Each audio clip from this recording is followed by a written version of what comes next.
Pelo sinal da Santa Cruz, livrai-nos Deus, nosso Senhor, dos nossos inimigos. Em nome do Pai, do Filho e do Espírito Santo. Amém. Meu Senhor e meu Deus, creio firmemente que estás aqui, que me vês, que me ouves. Adoro-te com profunda reverência. Peço-te perdão dos meus pecados e graça para fazer com fruto este tempo de oração. Minha Mãe Imaculada, São José, meu Pai e Senhor, meu anjo da guarda, intercedei por mim.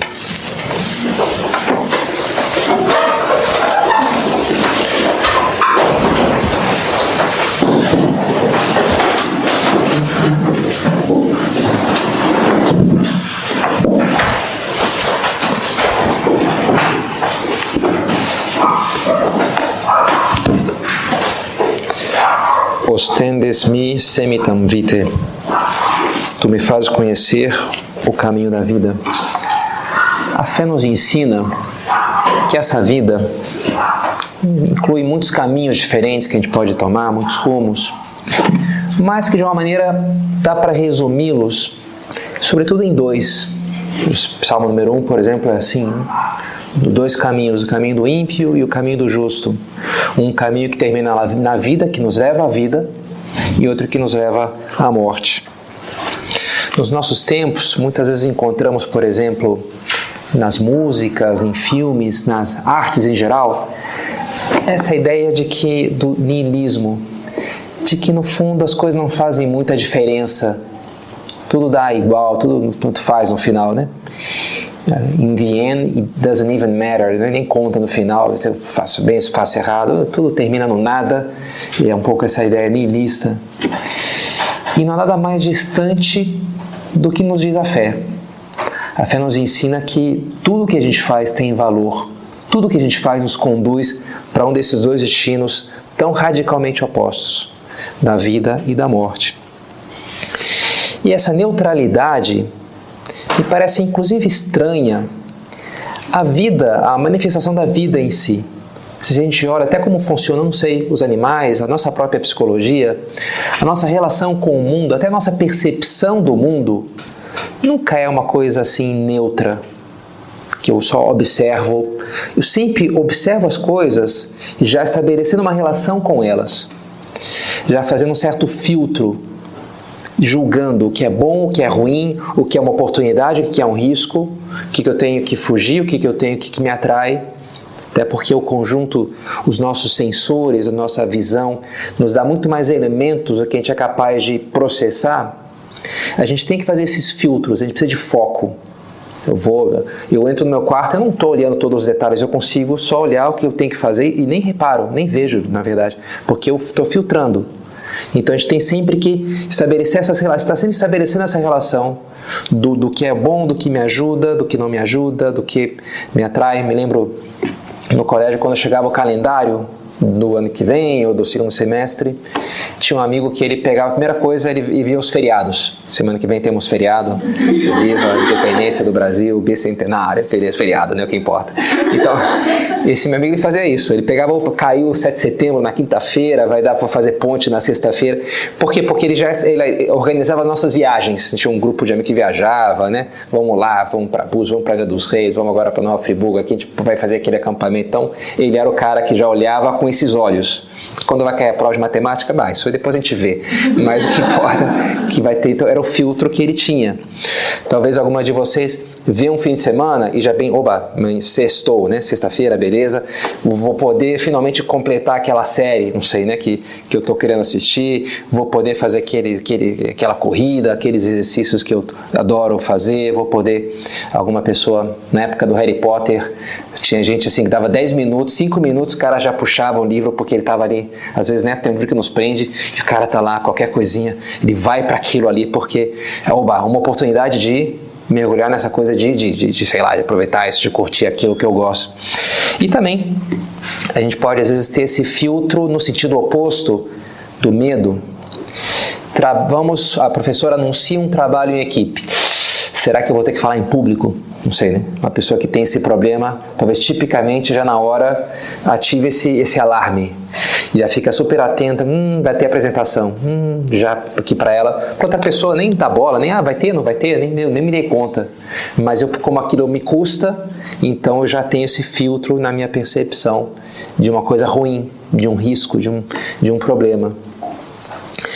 E a gente está tendo essas meditações sobre os dons do Espírito Santo, nos quais a gente vê esses vários mecanismos da alma humana funcionando num plano agora sobrenatural. No plano sobrenatural existe também algo assim. A gente falou do dom do temor de Deus, que espelha um pouco, ou eleva, melhor dito, esse senso do risco, do problema, eleva isso no plano sobrenatural. Me faz reagir com a devida rejeição diante de uma tentação, de uma ocasião, de um mal espiritual. Não um mal físico, mas um mal espiritual, que é algo mais sério do que um mal físico. E de forma oposta, a gente encontra, e hoje vamos falar sobre o dom da ciência, que me faz ver essas oportunidades sobrenaturais no meu dia a dia. Me faz enxergar o valor sobrenatural das realidades concretas que eu tenho diante de mim. Esse, a grosso modo, é o dom da ciência que a gente vai comentar hoje. Como é que a gente situa ele diante dos outros dons? Como a gente sabe, são 7 esses dons. E Santo Tomás de Aquino, o nosso guia nessas meditações, divide eles em 2 grupos. 3 que aperfeiçoam uma potência superior e outros que aperfeiçoam a outra potência superior. Quais são as 2 potências superiores? Valendo um ponto na prova. Isso mesmo, a inteligência e a vontade, né? São as 2 potências superiores, segundo a filosofia e a antropologia, a razão, a inteligência e a vontade. A gente já falou dos 3 dons que aperfeiçoam a vontade, a saber, temor de Deus, fortaleza e piedade. São esses 3. E agora então começamos os 4 que aperfeiçoam a nossa inteligência ou a razão. Mesmo esses 4, Santo Tomás, que é um cara bem sistemático, eu gosto dele por causa disso, é cheio de caixinhas, né? O resto dá para fazer esqueminhas, cada questão da Suma Teológica. Então ele pega os 4 e divide em 2 grupos de 2 duplas. 2 vão aperfeiçoar a razão prática e outros 2 vão aperfeiçoar a razão teórica. Também é uma divisão tradicional entre a razão prática e teórica. São como que 2 modos de funcionamento diferentes da nossa cabeça, da nossa inteligência, que não é tão difícil de observar. Tem gente que tem muita inteligência teórica e pouco prática e vice-versa. Conheci um rapaz que falou comigo vários anos, que era um gênio de estudos e muito jovem, estudava ali coisas muito profundas e se interessava por filosofia, mas tinha dificuldade muito palpável em coisas práticas. Foi a conseguir dar nó no cadastro do sapato, não sei com quantos anos. Uma vez pedimos para ele varrer ali à frente do centro, e aí ele pegava a vassoura e fazia um negócio esquisito, assim, empurrava, quase que enxotando as folhas, assim, né? Cara, não é assim que se varre. Pega a vassoura, faz assim, faz uma alavanca. E aí ele pegava, via você, mas ele não conseguia. Ele voltava a fazer. Já desisto, não dá. Mas ao mesmo tempo era um gênio, né? Em coisas teóricas. Então, pelo contrário, tem gente que na prática é muito, resolve tudo ali, mas talvez não encare lá um livro mais abstrato, né? São 2 maneiras de funcionar. A razão teórica e a razão prática. Os dons do Espírito Santo, talvez mais específicos, mais característicos, sejam os dons da razão prática. Quando a gente fala do Espírito Santo, a gente pensa que ele nos guia na vida, ou seja, as decisões práticas do dia a dia. Quais são esses 2? São o dom do conselho e o dom da ciência, justamente. E como é que a gente divide? Qual que é a relação entre os 2? Mais uma vez, Santo Tomás fala agora dos 2 momentos da atuação, seja da razão teórica, seja da prática. E aí vai dividir as 2 duplas outra vez em outros 2 grupos, né? Na razão prática, ele fala do momento da apprehension veritatis e o momento judicium de veritatis. A apprehension veritatis é a apreensão da verdade, a captação da verdade prática. Esse é o dom do conselho. Quando eu apreendo, eu capto aquela verdade, appreensio veritatis. Eu enxergo numa situação concreta Qual que é um bom caminho aqui? Qual que é uma boa ação na prática? Isso é a apreensão da bondade, da inteligência prática, da razão prática. E aí está o dom do conselho. Faz isso, faz aquilo. Agora eu poderia aproveitar. E o dom da ciência é a apreensio, a judicium de veritate. É o juízo sobre aquela verdade prática. Uma coisa é ver que eu poderia fazer isso, outra coisa é emitir um juízo sobre aquilo. Quer dizer, como ia ser bom se eu fizesse tal coisa? Se eu agora ajudasse tal pessoa? Se eu ligasse para aquela minha amiga? Se eu oferecesse a Deus esse sacrifício agora no jantar? Não sei, né? Como ia ser bom? Se eu pegasse e lesse esse livro, ou a Bíblia, ou se eu me privasse de tal, como ia ser bom? Esse é o dom da ciência, perceber o valor sobrenatural de trás das circunstâncias que eu tenho diante de mim. Dito de outro modo, a gente poderia pensar que o dom da ciência seria captar o valor sobrenatural, que pode ter uma circunstância concreta na minha vida, e o dom do conselho seria enxergar como adquirir aquele valor. Eu enxergo o tesouro, depois eu vejo como eu consigo tirar esse tesouro. Primeiro eu tenho que ver onde está, né? O dom da ciência é ver o valor, o dom do conselho, então o caminho concreto para aquilo. Então é um dom muito importante, como todos, né? Mas esse dom da ciência é muito importante para a vida espiritual porque está muito ligado à motivação das boas ações, das ações práticas. E motivar, querer fazer aquilo que é bom, aquilo que vai me fazer bem espiritualmente. E querer e ser capaz de enxergar e me empolgar com aquilo.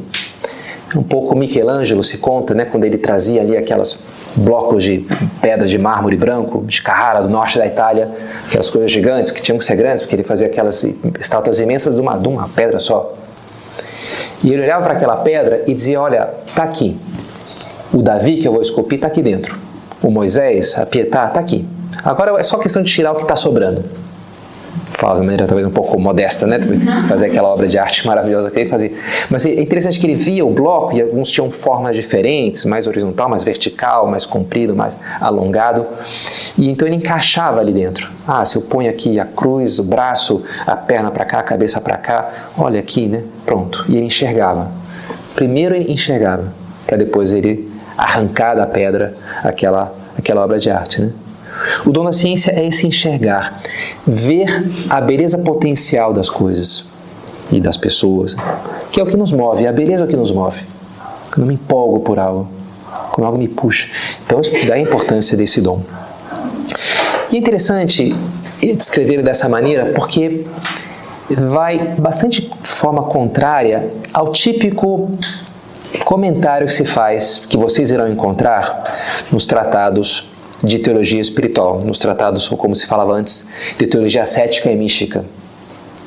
Se vocês vão aí num Garrigou Lagrange, se vocês vão no Tanqueray, nesses tratados mais tradicionais de espiritualidade, eles vão falar do dom da ciência, e em geral eles falam dos 7 dons do Espírito Santo, mas eles vão falar assim, esse dom da ciência nos faz ver o vazio das realidades humanas, o vazio das coisas dessa terra. Eles explicam assim o dom da ciência. Por quê? Porque eles são herdeiros de uma espiritualidade que imperou durante séculos na igreja, de cunho um pouco mais religioso. O que eu quero dizer com religioso? Não que é relativo à religião, como assim, todos nós somos religiosos, mas não somos religiosos no sentido estrito. O que é o religioso no sentido estrito dentro da igreja? É o que fez os 3 votos, pobreza, obediência e castidade. São aqueles que vivem o contemptus mundi, o abandono do mundo, para se dedicar unicamente à oração. São as freiras, são os monges, isso são os religiosos. Nem vocês são religiosas, nem eu. Eu não sou religioso também. Até a pessoa não fez os votos? Não fiz voto. Às vezes as pessoas confundem, né? Não, uma voto de castidade o senhor fez. Não fiz voto de castidade. Eu assumi um compromisso do celibato, isso sim. Como vários outros compromissos, como de rezar o breviário todos os dias, ser obediente ao meu bispo. Esses são compromissos que os sacerdotes assumem. Claro, há sacerdotes que são também religiosos. Em geral, chamamos os freis. Os freis, em geral, são padres e religiosos. Há religiosos que não são sacerdotes, os monges beneditinos, por exemplo, né? Ou as freiras, como é lógico, né? Mas durante séculos teve-se na igreja essa ideia de que o santo é o religioso, é aquele que abandona o mundo. Então, e toda a espiritualidade ia um pouco configurada a partir dessa ideia. Que a pessoa, para ser santa mesmo, ela tem que se desentender de alguma maneira da família, do comércio, da política, essas coisas que não são de Deus. Tem que se dedicar só à vida de oração. Aí sim. Então se interpretava tudo que nos leva para a santidade com essa ótica. E, entre outras coisas, o dom da ciência, dizendo que ver o valor das coisas humanas, zero. Né? O resultado é isso. Então esse dom me faz ver como as coisas humanas não têm nenhum valor e eu tenho que abandoná-las, afastar-me delas para me dedicar unicamente à oração, a Deus, aos sacramentos, etc. Né? Agora, São José Maria, quando ele fala desse dom, ele fala com uma ótica completamente diferente, porque a sua espiritualidade é de mostrar o valor da vocação do leigo, da vocação de buscar a santidade no meio do mundo. Então ele vai falar que esse dom é aquele dom que nos faz perceber o valor sobrenatural do humano, o valor divino do corriqueiro, do ordinário de cada dia. E por isso é um dom que acho que eu tenho especial carinho por ele, porque justamente é o que mais claramente define, me parece, essa mensagem do Opus Dei, essa espiritualidade de São José Maria. Enxergar o valor divino do humano. Ele tem aquela homilia, talvez a mais famosa dele, que se intitulou depois Amar o Mundo Apaixonadamente, na qual ele diz assim: tenho ensinado constantemente com palavras da Escritura Santa, o mundo não é ruim, porque saiu das mãos de Deus, porque é criatura dele, porque já olhou para ele e viu que era bom. Livro do Gênesis, né? Deus criou a luz e viu que era boa, Deus criou as águas, viu que era bom. É bom. A gente faz uma coisa e viu, não ficou legal isso aqui, né? Ficou meio ruim, sei lá, esse bolo que eu fiz, ou esse texto que eu escrevi, não ficou legal, né? Mas quando Deus cria, Ele vê que é bom, legal. E tudo que é criação de Deus, né? O mundo é criação, é bom, o mundo é bom. As coisas que Ele criou são boas. E conclui São José Maria: Deus nos espera cada dia, portanto, no laboratório, na sala de operações de um hospital, no quartel, na cátedra universitária, no panorama imenso do trabalho humano. Não esqueçamos nunca algo de santo, de divino, escondido nas situações mais comuns, algo que a cada um compete descobrir. Cada um de nós compete descobrir. Esse algo de santo, esse algo de divino escondido. Quid divinum, ele gostava de usar essa expressão, porque se usa às vezes uma obra de arte, de uma coisa genial. Aqui tem um quid divinum, tem um algo de divino isso aqui. Esse pudim tem um quid divino. Você pode usar assim, mãe, esse, né? Eu tenho um quid divino, tem uma coisa aqui, que ficou uma coisa maravilhosa, ficou um divino, né? Um quid, em tudo existe um quid divino, que cabe a cada um de nós encontrar. Porque nem todo mundo vai ver, nem todo mundo enxerga os valores que há à nossa volta, não é verdade? Inclusive a gente está treinado para captar diferentes valores. Tem gente que é muito bom de ver um jogador de futebol, o olheiro, né? Pô, esse rapaz aqui é craque, contrata ele porque, enfim, não sei por que maneira o cara enxerga que ele tem um potencial de ser um grande jogador. Ou eu enxergo não sei, né? Esse filme, vejo que vai ser bom, ou esse tempo dá para aproveitar de tal maneira, não sei, o valor das pessoas que trabalham comigo, como eu posso colocar cada uma. Então a gente treina o olhar para ver diferentes valores. Isso de alguma maneira configura a nossa alma, o nosso coração. São Tomás diz que o prazer qualifica os homens. Quem sabe encontrar prazer em diferentes coisas, a tua configuração moral se revela nisso. Na maneira como eu chego, por exemplo, no trabalho, e eu vejo o trabalho é para mim, o que ele representa para mim. Uma coisa chata, sem graça, ou uma coisa que eu posso tirar muito dali na missa. Chegar na missa, vamos lá, né, para a missa. Eu posso chegar, na missa, eu vou comungar, é a coisa mais sagrada, a coisa mais maravilhosa. Agora eu vou ter um momento aqui que vou rezar esse terço. Agora eu vou estar com essas minhas amigas. Tudo que eu vivo, eu posso ver como, não sei, o entusiasmo de uma final de Copa do Mundo, como algo que, nossa, algo grande vai acontecer aqui. Ou eu posso ver na fila de um banco ali, esperando a senhorinha ali depositar R$1.000 em moedas de 10 centavos. Uma coisa ali, né? Vamos lá, não dá, né? Aquela coisa que a pessoa... Tudo na vida eu posso encarar dessa maneira. O pecado me leva a ver tudo meio como vazio. No final, tanto faz tudo, entendeu? Tudo já era, nada importa para nada. O pecado traz vazio na nossa vida. Uma série de livros que eu estou lendo, um dos monstros lá são The Void Bringers, os que trazem o vazio, a definição deles. Esse livro também, A História Sem Fim, O arqui-inimigo é o nada, que vai destruindo o mundo da fantasia, é o nada.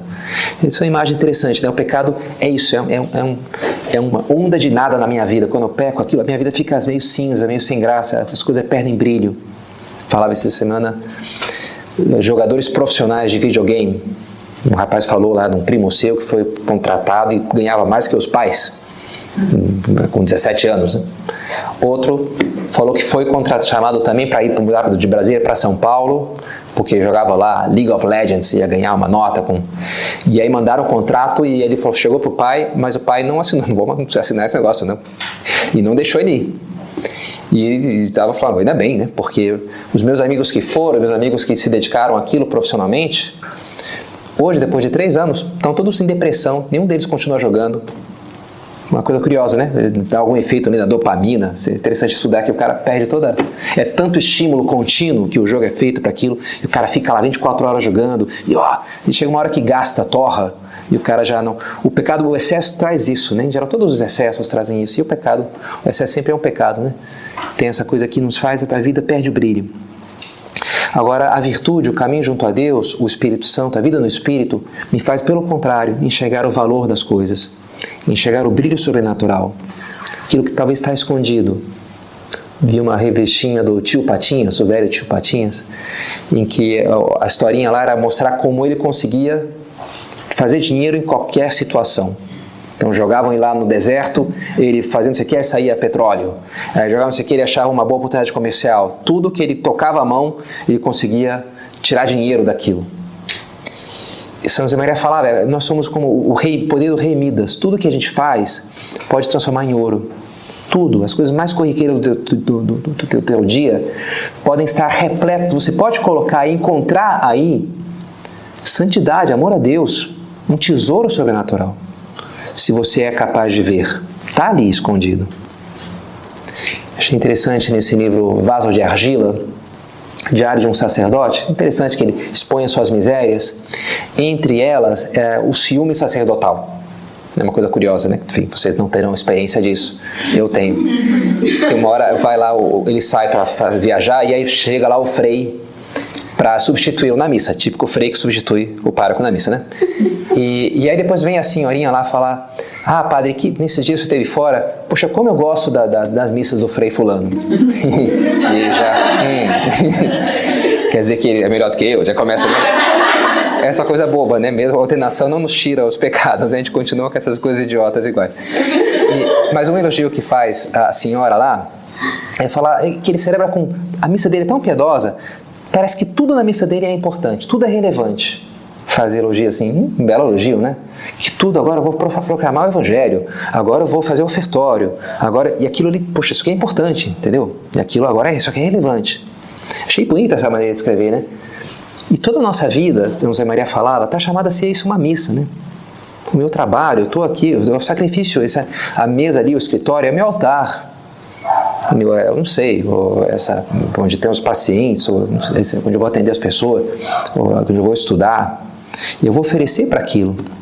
Sim, o Vaticano II cita a Epístola de São Pedro, o Vaticano II que abraçou essa mensagem da chamada universal à santidade, que o leigo está chamado à santidade, diz assim, todas as obras do leigo, as suas preces, iniciativas apostólicas, vida conjugal e familiar, trabalho cotidiano, descanso do corpo e da alma, se praticados no Espírito Santo, e mesmo as provações da vida, pacientemente suportadas, se tornam hostes espirituais agradáveis a Deus por Jesus Cristo.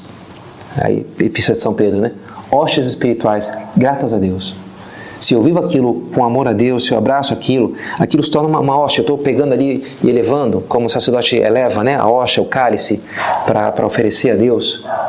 Quando eu abraço aquela dificuldade ou aquela alegria, vou oferecendo aquilo para Deus, eu enxergo e abraço aquilo. Agora, primeiro eu tenho que enxergar. O dom da ciência é esse enxergar. É ser capaz de ver. Como todo meu dia está cheio desses tesouros. Uma vez vi um filme bem infantil, de fantasia, de fadas e monstrinhos, em que essas criaturas eram invisíveis, Mas se você pegava lá um anel, uma pedra em formato de anel, e você olhava através dela, aí você via uma espécie de óculos de visão sobrenatural, né? Então você colocava aquilo, você, tinha uma fadinha, tem um duende, sei lá, né? Tem um dragão, sei lá, o cara olhava aqui e via aquilo. Hoje em dia a gente tem essa coisa da realidade aumentada. E o cara põe ali a câmera do celular e vê, opa, tem um Pokémon aqui, tem um monstrinho aqui pulando na esquina aqui da rua. Deixa eu captar, né? A realidade aumentada. O dom da ciência tem a ver com isso, mas claro, essas coisas são fantasias, são coisas que eu adiciono à realidade. O meu celular é capaz de fazer aquilo, né? O dom da ciência me faz enxergar aquilo que já está ali. Só que sem a fé eu não consigo ver. Mas me faz chegar ao que, de uma maneira, é mais real do que a realidade palpável e visível com os olhos do corpo. Deus é mais real do que eu, do que a minha vida, do que eu, não sei, né? O carro que eu bati ou não bati, se eu ofendi a Deus ou não, isso é mais real, é mais sólido, isso vai ficar para sempre. O carro não vai ficar para sempre. O carro vai desaparecer daqui a alguns anos. Agora, o meu amor a Deus isso é eterno. E daí essa beleza desse dom, porque ele enche a minha vida de tesouros. Esses videogames, uma vez vi uma série que falando da história dos videogames e mostrava quando esses joguinhos de fase que no final, chega no final da fase, enfrenta o chefão. E aí viram que aquilo ficava muito mais interessante se você, não só a fase fosse um esperar chegar no final, que era um momento emocionante, mas se você colocasse objetivos intermediários. Então eles começaram a colocar estrelinhas, moedinhas, né, que fica ali girando, aí o Mario Bros pega ali a moedinha ou a estrelinha, plim, plim, plim, plim, plim, ele vai passando assim, né, vai pegando, aumentando ali os pontos, né. E é interessante, o dom da ciência, se a gente tivesse esse dom assim, ativo, vivo, eu seria capaz de ver, sabe, opa, aqui tem uma estrelinha, opa, aqui tem um Pokémon, opa, uma moedinha aqui, vou ganhar aqui, se eu fecho essa janela, São José Maria falava, né, fechar essa janela com carinho, com cuidado, se eu sorrir para minha irmãzinha que está chegando em casa agora, eu vou ganhar um ponto aqui, entendeu, eu vou ganhar, e é verdade, e eu estou crescendo meu amor a Deus naquela coisa, às vezes, simples e ordinária, e eu enxergo isso, então eu abraço aquilo, opa, tesourinho, opa, chance de eu, né, me mortificar. Santa Teresinha, uma hora estava lá lavando a louça e aí espirrou nela água suja das outras, a freiras lavando a louça, não, a roupa. E ela era meio assim, fresquinha, né, meio assim, caçulinha, toda cuidadinha, artista, e aquilo lhe dava um nojo, água suja, né? E é na hora de provocar uma rejeição forte, né? Mas na hora, como ela era santa, né? Então ela não olha, que bom, acho que isso aqui eu posso. Que belo sacrifício que eu posso abraçar para oferecer a Deus. Isso aqui é ótimo, deixa eu abraçar. Então, na hora, ela reagiu e venceu o seu nojo humano, a sua reação, para reagir de forma sobrenatural, porque ela enxergou que isso aqui é um tesouro. Se eu abraço e não faço careta, né, e ofereço aqui para Deus. O dom da ciência é enxergar, opa, aqui tem uma oportunidade de eu me vencer, de eu pisar um pouquinho na minha soberba, de eu oferecer a Deus esse desprendimento. Isso é o dom da ciência. E é lógico que isso é uma coisa tão maravilhosa, né? Ver o valor sobrenatural das situações em que a gente se encontra, e poderíamos expandir um pouquinho, ver o valor das pessoas que temos à nossa volta também. O dom da ciência pode abarcar isso, me parece. Como é bonito um professor que é capaz de ver cada aluno, o valor que aquele aluno tem, o potencial que ele tem. Ou um técnico do esporte ou da música. E o dom da ciência nos vai ajudar a ver também o valor dessa minha irmã, o valor desse meu primo, da minha mãe, o valor dessa minha amiga. Se essa pessoa se converte, eu acho que grande parte do dom, da atividade, do sucesso, da direção espiritual, pelo menos da minha parte, está nisso, em conhecer a pessoa de tal modo que eu enxergo a profunda potencialidade que ela tem. Com esses talentos que Deus lhe deu, com essas características, eu enxergo a versão santa de cada um. Quando eu consigo enxergar, vislumbrar algo disso. Olha, os santos são completamente diferentes, né? Não é que os santos são uniformizar todo mundo, não, cada um é muito diferente. Né? E por isso é que é tão bonito, né? E olha, se essa pessoa se converte, dá esse passo, dizia assim o Papa Francisco na Fratelli Tutti, o outro nunca há de ser circunscrito àquilo que pode ter dito ou feito, mas deve ser considerado pela promessa que traz em si mesmo. Interessante, né? Ver a promessa que cada um traz em si, aquela versão santa, que Deus, quando criou aquela alma, se enamorou daquela promessa, se enamorou daquela santidade. Chegar assim às pessoas, e chegar assim até a nós mesmos. Foi marcante Os 2 anos que eu tive direção espiritual com o Padre Rafael, morando lá em São Paulo, e no final ele me pintou, olha, você poderia ser assim. Ele desmanchou algumas ideias que eu tinha acerca de mim mesmo e me pintou um quadro de como eu poderia ser, se eu fosse santo, se eu superasse os meus defeitos.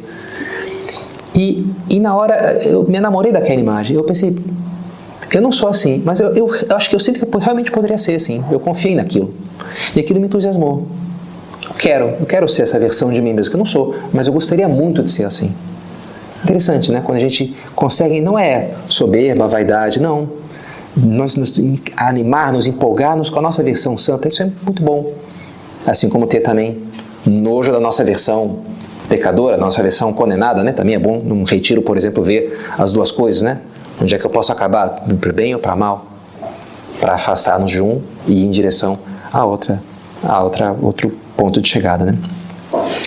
Bem, Nossa Senhora teve uma vida muito simples, se poderia dizer uma vida vulgar, de dona de casa, de rotinas tão corriqueiras, lavar a louça, fazer a comida, a roupa, a casa.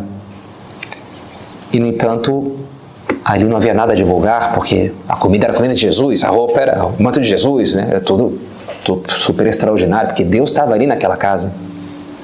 Então isso muda tudo, não é verdade? Agora, que bom, se ela nos ajuda a enxergar que Deus está também na nossa casa, que Jesus está também na pessoa que eu estou servindo, que Ele espera de mim também essa entrega no cuidado, que Ele espera de mim um ato de amor nas várias circunstâncias de cada dia, como ela soube sempre enxergar e abraçar e viver.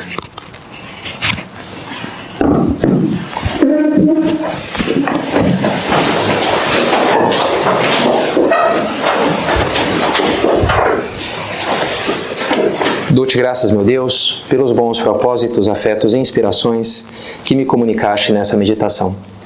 Peço-te ajuda para os pôr em prática. Minha Mãe Imaculada, São José, meu Pai e Senhor, meu anjo da guarda, intercedei por mim.